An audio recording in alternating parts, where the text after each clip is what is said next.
Students, इस lecture में हम elementary operation of a matrices discuss करेंगे। देखिए क्या है आपके पास, there are 6 operations on a matrix, 3 of which are due to rows and 3 due to columns which are known as elementary operations or transformation. आपके पास कितने ऑपरेशन है? 6 ऑपरेशन है। 3 ऑपरेशंस आपके क्या हैं? रो वाइज लगेंगे और 3 आपके कॉलम वाइज लगेंगे। ठीक है, तो फर्स्ट देखिए आपके पास क्या है। First operation, the interchange of any 2 रोज और 2 columns, symbolically the interchange of ith and jth rows is denoted by ri, interchange rj, and interchange ith and jth column is denoted by ci, interchange cj। ठीक है, तो आप क्या कर सकते हैं, अपनी किसी भी रोज को, मैट्रिक्स के किसी भी रोज को आप इंटरचेंज कर सकते हैं। ठीक है, जैसे ith रो को आप jth रो के साथ इंटरचेंज कर सकते हैं। सिमिलरली आप कॉलम में भी सेम चीज ऑपरेट कर सकते हैं कि ith कॉलम को आप jth कॉलम के साथ ऑपरेट कर सकते हैं, इंटरचेंज कर सकते हैं। तो यहाँ पे आपके पास आगे एग्जाम्पल है। फॉर एग्जाम्पल, ए मैट्रिक्स ली हुई है उन्होंने, ए इज इक्वल टू 1 2 1 -1 √3 1 5 6 7। ठीक है, तो ऑपरेशन क्या अप्लाई करा है, R1 को R2 के साथ इंटरचेंज करना है। ठीक है, मतलब R1 को R2 बना देंगे और R2 को R1 बना देंगे।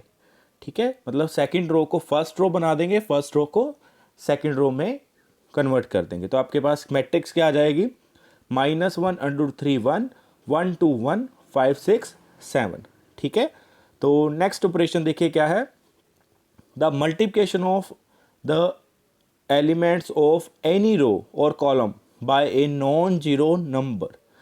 ठीक है, यहाँ पे आप क्या कर सकते हो, किसी भी रो और कॉलम को आप किसी नॉन जीरो नंबर के साथ मल्टीप्लाई कर सकते हैं। ठीक है, नॉन जीरो नंबर के साथ आप क्या कर सकते हो, किसी भी रो को मल्टीप्लाई कर सकते हो, किसी भी कॉलम को भी मल्टीप्लाई कर सकते हैं। Symbolically the multiplication of each element of the ith row by k where k not equal to 0 is denoted by ri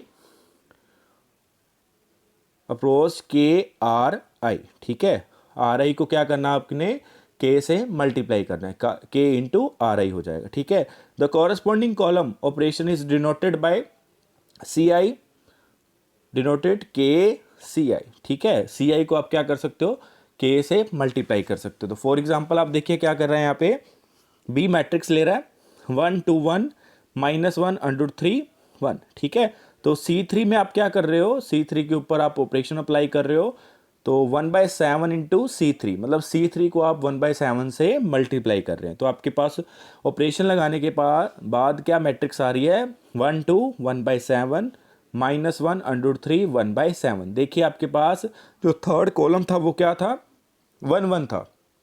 अब आपने ऑपरेशन क्या अप्लाई करा, 1/7 से मल्टीप्लाई करा, तो 1 1 की जगह पे आपके पास क्या आ गया, 1/7 1/7। ठीक है, तो नेक्स्ट ऑपरेशन देखिए, third operation, the addition to the elements of any row or column the corresponding elements of any other row or column multiply by any non zero number. ठीक है, यहाँ पे आप क्या बोल रहा है कि आप किसी भी रो को क्या कर सकते हैं, किसी भी रो के साथ ऐड कर सकते हैं। ठीक है, देखिए कैसे, symbolically the addition to the elements of ith row the corresponding elements of jth row multiply by k is denoted by ri approaches to ri plus k time rj। ri के ऊपर आप ऑपरेशन अप्लाई कर रहे हैं और ri में क्या कर रहे हैं, ri plus k time rj कर रहे हैं। rj जो रो है उसको k से मल्टीप्लाई करके ri में ऐड कर रहे हैं। ठीक है, और ये आपकी आर आई मैट्रिक्स आ जाएगी, आर आई में इंटरचेंज हो जाएगा। ठीक है, तो देखिए क्या ऑपरेट हुआ है यहाँ पे। तो सिमिलरली आप कॉलम के अकॉर्डिंग भी कर सकते हैं। The corresponding column operation is denoted by C I approaches to C I plus K time C J. C I के ऊपर आप ऑपरेशन अप्लाई कर सकते हैं, क्या कर रहे हैं, सी I plus K time C जे कर रहे हैं, सी जे को के टाइम मल्टीप्लाई करके सी आई में ऐड कर रहे हैं। ठीक है, तो यहाँ पे आपके पास एक एग्जाम्पल है, सी मैट्रिक्स ले रहा है वो 1 2 2 -1, ऑपरेशन क्या लगा रहा है, R2 approaches to R2 -2 time R1 ठीक है। R2 में वो क्या कर रहा है, माइनस टाइम 2R1 कर रहा है, ठीक है। तो ऑपरेशन लगाया आपने, R1 को क्या करना है, 2 से मल्टीप्लाई करके R2 में सब्ट्रैक्ट करना है, ठीक है। देखिए फर्स्ट रो क्या है आपकी 1 2 है और सेकंड रो 2 -1 है, तो फर्स्ट में मैं 2 से मल्टीप्लाई करा, ठीक है, 2 से मल्टीप्लाई करूंगा तो 2 4 बनेगा, उसको हम क्या करेंगे सेकंड रो के साथ माइनस कर देंगे, तो 2 - 2 0, ठीक है, और -1 -4 -5, ठीक है। फर्स्ट रो में कोई चेंज नहीं आएगा क्योंकि ऑपरेशन आप कहाँ पे लगा रहे हो, सेकंड रो के ऊपर लगा रहे हैं। फर्स्ट रो में कोई चेंज नहीं आएगा, फर्स्ट रो आपकी वैसे की वैसी ही रहेगी, आप 1 2 वैसे लिख देंगे। ऑपरेशन आप कहाँ पे अप्लाई कर रहे हो, सेकंड रो के ऊपर ऑपरेशन अप्लाई कर रहे हो, इसलिए आपने क्या करना है, ओनली R2 में क्या करना है, माइनस टाइम 2R1 कर देना है, ठीक है स्टूडेंट्स। तो सिमिलरली आपके पास कॉलम वाइज ऑपरेशन भी है, तो यहाँ पे आपने 3 रोज ऑपरेशन सीखे और 3 कॉलम ऑपरेशन सीखे, तो टोटल कितने ऑपरेशन हो गए, 6। नेक्स्ट डेफिनेशन देखिए क्या है, इन्वर्टिबल मैट्रिसेस, ठीक है। डेफिनेशन देखिए क्या है, if A is a square matrix of order M, A आपके पास क्या है, स्क्वायर मैट्रिक्स है of order M, and if there exist another square matrix B of the same order M, ठीक है, such that a into B is equal to B into A is equal to identity, ठीक है। क्या बोल रहा है आपके पास कि ए मैट्रिक्स है, स्क्वायर मैट्रिक्स है ऑफ ऑर्डर एम की, और आपके पास एक और मैट्रिक्स एग्जिस्ट कर रही है बी मैट्रिक्स, और उसका ऑर्डर भी क्या है, सेम है M, such that a into B is equal to B into A is equal to identity, then b is called the inverse of the matrix a। b को हम क्या बोलेंगे, a मैट्रिक्स का inverse बोलेंगे, and it is denoted by a की power -1, ठीक है। In that case a is set to be invertible.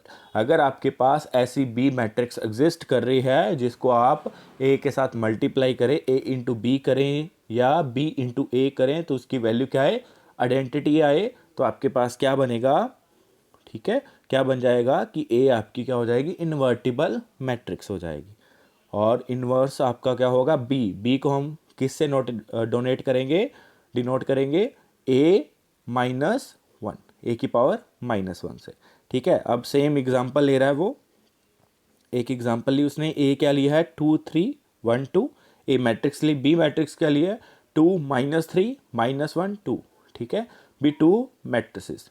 अब a इंटू बी करा, तो a को b से मल्टीप्लाई करा, तो मेरे पास क्या आ रही है, आइडेंटिटी मैट्रिक्स आ रही है, मल्टीप्लिकेशन आप कर सकते हैं, तो a इंटू बी करा तो मेरे पास क्या आ गया 1 0 0 1, ठीक है। उतने ही ऑर्डर की आपके पास आइडेंटिटी मैट्रिक्स आएगी, a का ऑर्डर कितना है 2 है, b का ऑर्डर भी कितना है 2 2 क्रॉस 2 है ना, तो आपके पास जो आइडेंटिटी मैट्रिक्स आएगी वो भी कितनी आएगी, 2 क्रॉस 2 ऑर्डर की आएगी। तो a इंटू बी करा तो आपके पास 1 0 0 1 आ रहा है, आइडेंटिटी मैट्रिक्स आ गई। सिमिलरली आप b इंटू ए करेंगे, वो भी क्या आएगी, आइडेंटिटी मैट्रिक्स, तो b क्या हो गया, a का इनवर्स हो गया, ठीक है स्टूडेंट्स। ऐसे ही सेम आपके पास क्या होगा, a क्या होगा, b का इनवर्स होगा, ठीक है। वाइस वर्सा केस है, अगर b a का इनवर्स है तो a आपका b का भी इनवर्स होगा, ठीक है स्टूडेंट्स। तो आगे अब थ्योरम देखिए क्या है, third theorem, uniqueness of the inverse. Statement देखिए क्या है, the inverse of A square matrix if it exist is unique. क्या बोल रहा है कि अगर आपके पास कोई मैट्रिक्स है, उसका इनवर्स अगर एग्जिस्ट कर रहा है, तो इनवर्स क्या होगा, यूनिक होगा, ठीक है। तो प्रूफ देखिए इसके क्या है आपके पास, let a is equal to A I J, एक मैट्रिक्स ले ली ए आई जे, और उसका ऑर्डर क्या ले लिया, एम ऑर्डर ले लिया, स्क्वायर मैट्रिक्स है एम ऑर्डर की। If possible let B and C be two inverse of A. हमने यहाँ पे क्या शो करना है कि ए का जो इनवर्स होगा वो यूनिक होगा, ठीक है, बट हम यहाँ पे मान के चलते हैं कि ए के 2 इनवर्स एग्जिस्ट कर रहे हैं, एक बी इनवर्स है और सी इनवर्स है, बट हम क्या शो कर देंगे कि B is equal to C होगा, ठीक है, we shall show that B is equal to C, ठीक है। अगर b a का इनवर्स है तो आपके पास क्या आएगा, a into B is equal to B into A is equal to identity आएगा, और c भी आपका a का इनवर्स हुआ तो क्या आएगा, a into C is equal to C into A is equal to क्या होगा, आइडेंटिटी, ठीक है। आगे मैंने क्या ले लिया, b ले लिया, b मैट्रिक्स लिखी, b is equal to B identity. Identity को किसी भी मैट्रिक्स के साथ मल्टीप्लाई करते हैं तो वही मैट्रिक्स आती है, ठीक है। तो बी को हम क्या लिख सकते हैं, बी इंटू आइडेंटिटी भी लिख सकता हूँ, ठीक है। अब आइडेंटिटी की जगह पे मैंने क्या लिख दिया, ए सी लिख दिया। सेकंड जो आपका पॉइंट है वहाँ पे ए सी इज इक्वल टू आइडेंटिटी के इक्वल है, तो आइडेंटिटी की जगह पे मैंने क्या लिख दिया, ए सी, ठीक है। बी इंटू ए सी आ गया। नेक्स्ट हमने क्या करा, एसोसिएटिव लॉ लगाया, ठीक है, ये हमने पढ़ा था एसोसिएटिव लॉ।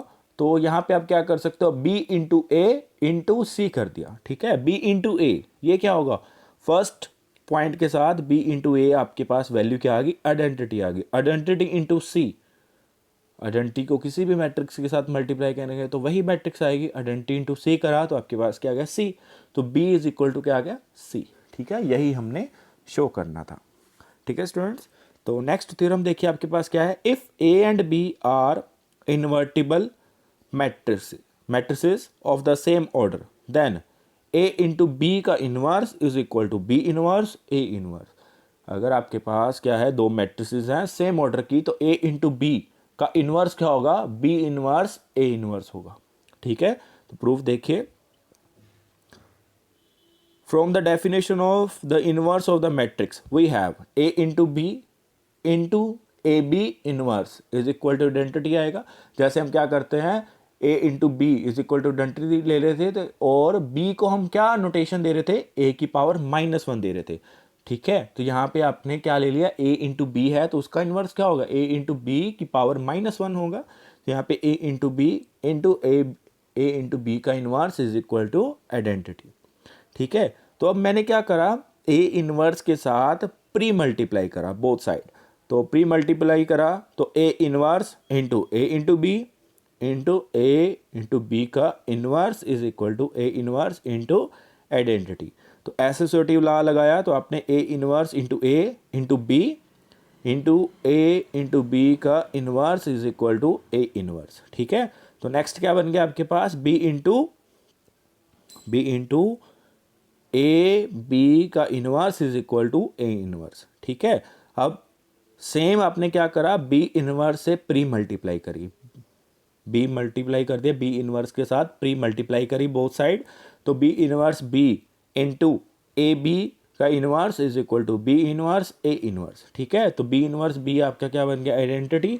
तो आपके पास क्या आ जाएगा, ए इंटू बी का इनवर्स इज इक्वल टू क्या आ गया, बी इनवर्स ए इनवर्स आ गया।